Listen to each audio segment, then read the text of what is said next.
Պարոն Կոնջորյան, ոնց էիք ասում, ձեր դժողքի սաունդթրեքն է, որտեղ էլ որ լինեք, հարմար տեղավորվեք ու դիմացեք։ Ես ուզում եմ երկու օրերի ընթացքում փորփրել, գտնել վերջը Հայկ Կոնջորյան քաղաքական գործիչը ինչով է հայտնի, ինչով է մնալու մեր պատմության մեջ իր քաղաքական կարիերայի ամենացայտուն դրվագները, բացի տարբեր կուսակցություններ փոխելուց, Հայկ Կոնջորյանը առաջինը հայտնի դարձավ մեր հանրությանը, երբ որ այս ամբիոնից ասաց, որ Իրանը ավտորիտար կառավարում ունեցող երկիր է։ Հետո երևի շատ արագ հուշեցին իր ֆրակցիայի իր գործընկերները ինչ անիմաստ հայտարարություն է արվել, դրա համար Կոնջորյանը ներողություն խնդրեց։ Կոնջորյանը 5 տարիների ընթացքում ընդդիմությանը ամենաշատ ու ամենասուր պիտակավորած քաղաքական գործիչն է եւ երևի դրա համար էլ արժանացել է այս առաջխաղացմանը, դե ՔՊԻ-ի արժանամակարգին համապատասխան քաղաքական հակառակորդներին որքան թիրախավորում ու վիրավորում ես, կապ չունի այլ ինչ արժանիք ունես ընդհանրապես։ Բայց Կոնջորյանը մեր հանրությանը ավելի հայտնի դարձավ իր ընտանիքի անդամների եւ իր տան պատմությունով։ Իմ գործընկերները շատ խոսեցին Հայփոստի պատմության մասին, որը իրականում աբսուրդ է եւ իսկապես այդտեղ հարցը միակն է։ Եթե կինը չլիներ Հայկ Կոնջորյանի կինը, կզբաղեցներ այդ պաշտոնը, թե չէր զբաղեցնի։ Հայկ Կոնջորյանի տան պատմության մասին էլ շատ խոսվեց, 20 միլիոն դրամով ավելի էժան տուն գնել եւ եկամտահարկի հետ վերադարձի օրենքից օգտվել։ Եղբոր մի պատմության մասին շատ խոսվեց, պարեկների ուղեկցությամբ քաղաքացուն հայելու, բայց ես ուզում եմ եղբոր Հայկ Կոնջորյանի եղբոր երկրորդ պատմության առեղծվածային պատմության մասին խոսել, որովհետև դա մի տեսակ անտեսված մնաց։ Օրինակ, սիրելի քաղաքացիներ, դուք գիտեիք, որ մեր օրվա հերոսի եղբայրը, քաղաքացիական պայմանագիր խմբակցության ղեկավար Հայկ Կոնջորյանի եղբայր Ավետ Կոնջորյանը 25 թվականի հուլիսի 1-ին 1 տարով զրկվել է վարորդական իրավունքից, սակայն 3 ամիս անց Կոնջորյանը եղբայրը Հայկ Կոնջորյանի նորից հայտնվել է մեքենայի ղեկին, հայտնաբերվել պարեկների կողմից, նրա նկատմամբ հարուցել է քրեական վարույթ։ Կասեք, արդար երկիր, մարդը օրենք է խախտել, պարեկները բռնել են, ինչ խնդիր կա։ Խնդիրը գիտեք որն է, որ այդ քրեական վարույթի ընթացքում Հայկ Կոնջորյանի եղբայրը մարմնին քննություն իրականացնող ներկայացրել է տեղեկանք, որ ինքը դատված չի եղել։ Ու դրա համար կրել է ավելի քիչ պատիժ, կարար ընդհուպ միջև ազատազրկում ունենար, բայց շատ փոքր տուգանքով սահմանափակվել է, որովհետև այդ տեղեկանքն է ներկայացվել։ Բայց Հայկ Կոնջորյանի եղբայրը 2010 թվականին բարձվում է դատված է եղել, դատվածություն ունի, գիտեք ինչ հոդվածով, խարդախության, ու եթե մենք ձեր մակարդակին լինենք, հիմա թալանչիից սկսած ինչ ասես իրանք ասենք, բայց դա կապ չունի, 10 թվականին դատվել է խարդախության հոդվածով, այդ տեղեկանքը ՆԳՆ-ն չի տրամադրել վարույթն իրականացնող մարմնին, արդյունքում Հայկ Կոնջորյանի եղբայրը ստացել է շատ ավելի քիչ պատիժ։ Ես հարց ունեմ Հայկ Կոնջորյանին, որը ինձ թված Հայկ Կոնջորյանն է, Հայկ Կոնջորյանին, ով ասում էր, որ մենք տեսել ենք ինչպես են խնամիները, ծանոթները, վարորդները, վարորդի սիրուհիները հանրային բարիքից օգտվում ու բանանում, չարաշահում պաշտոնական դիրքը։ Եթե Ավետ Կոնջորյանը չլիներ Հայկ Կոնջորյանի եղբայրը, նա հնարավորություն կունենար ՆԳՆ-ից ստանալ տեղեկանք, դատված լինելով, որ դատված չի եղել։ Նա հնարավորություն կունենար ավելի փոքր պատիժ ստանալ, քան նախատեսվում է այդ դեպքում օրենքով։ Իմ միանշանակ պատասխանը, որ ոչ, նույն կերպ Հայկ Կոնջորյանի կինը չէր լինի այդ պաշտոնում, նույն կերպ Հայկ Կոնջորյանը ավելի էժան բնակարան չէր կարողանա գնել։ Հիմա հարց դեպի Եվրոպա գնացող թիմին։ Դեպի Եվրոպա, որ հայտարարել եք գնում եք, այ թիմ։ Եվրոպայում նման թեկնածուներին ինչ կանեին եվրոպական երկրներում, առաջ կմղեին, թե թեկնածությունը հետ կկանչեին, ինչ կանեին,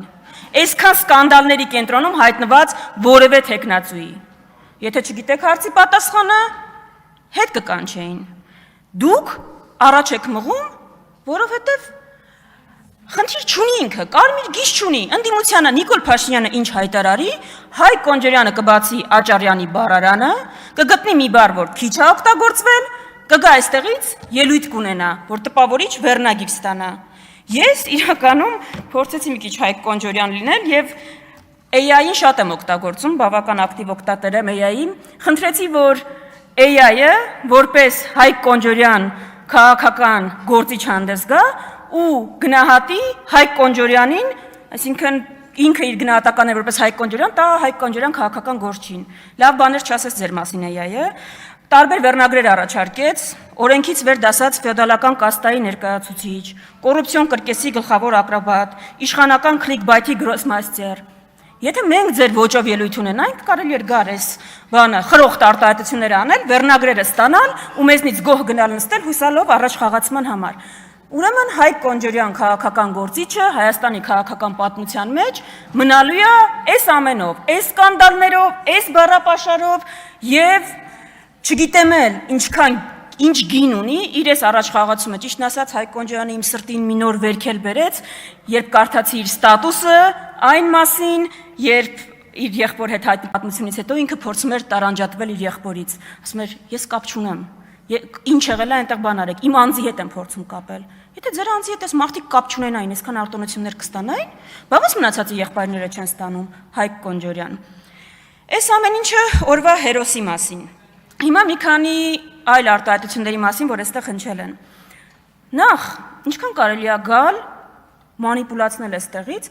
դուք մանկապարտեզում եք, դուք վարիչներ եք մանկապարտեզի։ Ասենք Հայկ Կոնջորյանը այսօր 50 րոպե ուշայեք է, հիմա ստեղ չի։ Մեկը գալիս է, ասում է Հայկ Կոնջորյանը, որովհետև այստեղ չի աշխատավարձ ստանում, այստեղ չլինելու համար աշխատավարձ ստանում։ Եթե դուք կարծում եք, որ դուք մտքի գոհարներ եք արտահայտում, մենք էլ պարտավոր ենք այնտեղ նստած ձեզ լսել, խաբել են ձեզ, դուք մտքի գոհարներ չեք արտահայտում։ Մենք էլ պարտավորություն չունենք որևէ կոնկրետ տեղից ձեզ լսելու, բայց լսում ենք, երբ պետք է արձագանքում ենք։ Կարիք չկա մանիպուլացնել գալ այստեղ ու, չգիտեմ, Հայկ Կոնջորյանից հիմա դատարկ կարթորի հետ եմ խոսում։ Կարիք չկա մանիպուլացնել ու ասել, որ երբ ընդդիմությունը բոյկոտում ա նիստերը, ինքը դրա համար վարձատրվում է։ Մի խաբեք, մեղ կա մեր հանրությունը, հերիք ա խաբեք։ Ես եղել ա դեպք, երբ որ ստացել եմ 200,000 դրամ աշխատավարձ այդ ամսվա համար, որովհետև բոյկոտել ենք մենք նիստերը, Դա եմ ասում, եթե ձեր հայտարարությունների մեջ տրամաբանական հակասություն չեք տեսնում, ձեր խնդիրն է։ Ընդդիմությունը, երբ բոյկոտում է նիստերը, դա ունենում է հետևանք, ընդդիմադիրները կրում են այդ հետևանքը։ Ինչ եք անդադ գալիս մանիպուլացնում այստեղից, բանը, չեք գալիս աշխատավարձ եք ստանում եւ այլն։ Բայց ես կարևոր եմ համարում Արման Եղոյանի հնչեցրած հարցը։ Կարծում եմ իրականում քիչ թե շատ ամենաբովանդակային հարցն էր։ Արման Եղոյանը ասում է, այս խորհրդարանը մի առաքելություն ունի, պիտի պարզի ինչքանով կարող է Ռուսաստանի Դաշնությունը միջամտել մեր ներքին գործերին։ Ազդեցություն ունենալ, մոտավորապես էությունը դա էր։ Հիմա, լավ, ես պատասխանում եմ ձեր հարցին, ձեր ուղիղ մեջ բերումը կասեք։ Ո՞նց է ձեր համար այս պատասխանը, Արման Եղոյան։ Ռուսաստանի Դաշնությունը, ԱՄՆ-ն, Եմեն, Չինաստանը, Ճապոնիան նույն չափ կարող են միջամտել մեր ներքին գործերին, նույն ազդեցությունը կարող են ունենալ մեր ներքին կյանքում։ Այսինքն, ավելի լավ է նախ չմիջամտեն մեր ներքին գործերին, բայց քանի որ ազդեցությունը բացառել անհնար է, այդ ազդեցությունները պիտի հավասարակշռված լինեն։ Բայց սա կեղծ դիլեմա է, գիտեք։ Ես առաջարկում եմ իրական դիլեմային անդրադառնալ։ Դուք Տիգրան հարցին չեք կարողանում պատասխանել, շատ պարզ, վերջը Տիգրան Հայաստանի Հանրապետության տարածքում է, թե չէ, մենք ասում ենք կարաք այդ պարզ նախադասությունը ասեք, բայց երկրորդ հարցին կարաք պատասխանեք, որոնք են Հայաստանի Հանրապետության, որ երկրներն են Հայաստանի Հանրապետության սպառնալիքները։ Դա ամրագրված է Հայաստանի Հանրապետության ազգային անվտանգության ռազմավարությունում։ Մեր կոնցեպտը շատ պարզ է։ Ասում ենք, սիրելի ժողովուրդ, եկեք ֆիքսենք, որ երկրներն են մեր սպառնալիքները, եւ դա Ադրբեջանը եւ Թուրքիան են, մնացած երկրները կարող են լինել մեր պոտենցիալ դաշնակիցները։